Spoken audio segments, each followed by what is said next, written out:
Ever try to tell someone a story, but after you begin you realize you have to start over again at the beginning? Well, that's what happened to me this week when I set out to tell the story of fireflies. It's a fascinating tale, but it's going to have to wait, because first I have to talk about something called aposematism.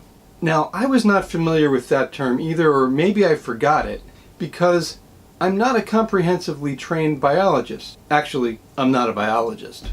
We'll come back to that word in a minute. Suppose you're a small, defenseless bunny rabbit. Would it make sense to have sharp black and white stripes calling attention to yourself? When your basic defensive strategy against predators is to not be noticed, or to have time to quickly run down the hole you've dug, you don't want to call any excessive attention to yourself. Therefore, rabbits tend to be well camouflaged, with browns and buffs and creamy off-whites. They're also masters at standing still, as camouflage works better when there's not much motion involved. Look at the case of the snowshoe hare, which lives in northern North America. Quite intelligently, its fur is white in the winter, blending in with snow, and it's brown in the summer when it blends in with grasses, leaves, bark, and branches. But what if you're an animal with another strategy? Some animals defend themselves from predators by chemical toxic protections and dangerous venoms.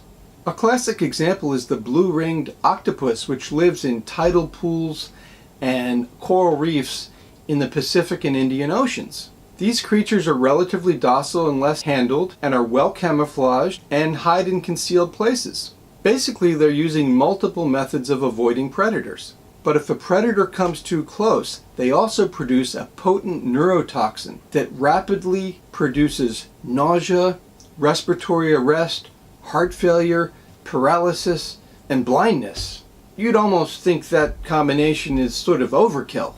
If you look at the skin coloration patterns of the blue-ringed octopus, you see camouflage patterns which are very effective. But when provoked and attacked, within a fraction of a second, they become bright yellow with blue rings that expand, producing a bright, big, iridescent warning.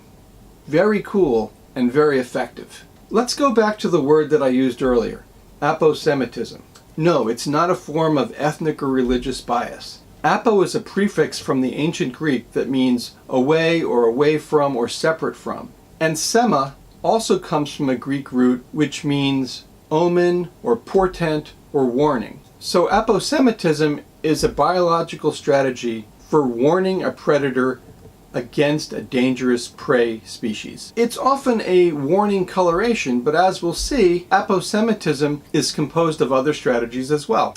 So if you're an animal that has invested in chemical defenses, why wait until being attacked or eaten by a predator in order to notify him? Providing a learning experience for the predator, don't eat me, I'm dangerous, I'm going to make you sick, may help perpetuate the individual's genes through some sort of kin selection, but many animals adopt a more direct warning strategy. Better to avoid the attack in the first place.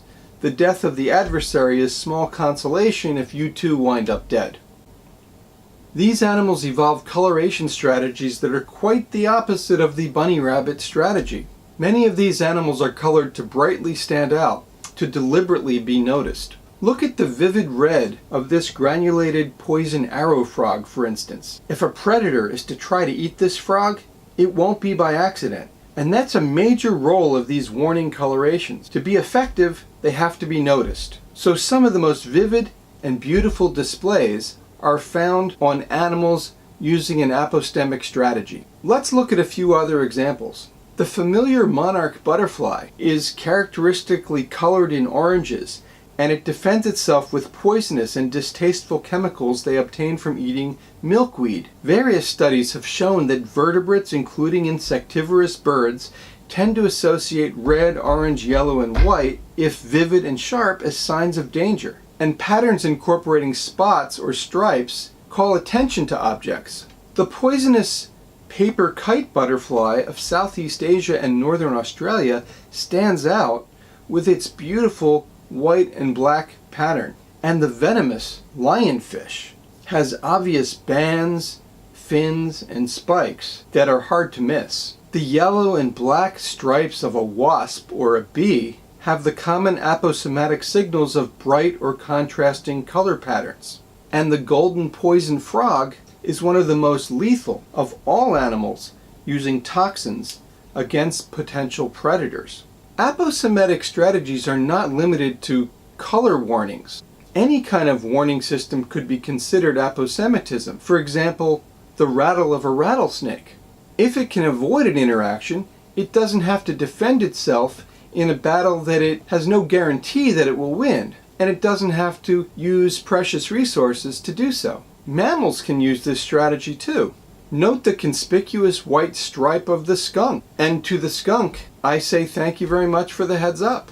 Predators learn to avoid toxic animals, assisted by aposematism, and there's also evidence that some birds seem to have an innate avoidance of aposematic displays, indicating that evolution is not just working on the prey animals to develop coloration strategies and warnings and new toxins, but also exerts evolutionary pressure on the predator species to evolve natural avoidance tendencies regarding toxic prey species.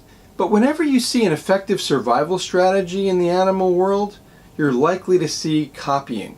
In the case of aposematism, you have an honest strategy, by which I mean the animal has real toxicity and it is warning predators to stay away, for which the predator should be grateful. There are two basic forms of aposematic mimicry. In the first, Batesian mimicry, a harmless animal imitates a toxic one, getting the benefit of discouraging predators without having to go to the trouble of producing the toxicity. Here are two species of butterfly. The first, Pachliopta aristolochiae, tastes very bad, and its mimic, Papilio polytes, is a tasty imposter.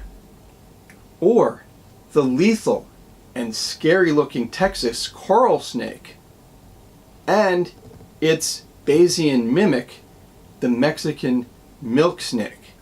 In Mullerian mimicry, two noxious creatures evolve similar appearances, resulting in increasing the effectiveness of their warnings. A classic example is the Viceroy butterfly, also distasteful to birds, and has evolved to co-mimic the more famous Monarch butterfly. There are other forms and purposes of mimicry which are beyond the scope of this video, but I'll show you just a few examples purely for their indisputable coolness. One example is the European peacock butterfly, whose large eye spots may be a threatening display to predators or may divert an attack toward the more survivable lateral portion of the wing and away from the crucial body.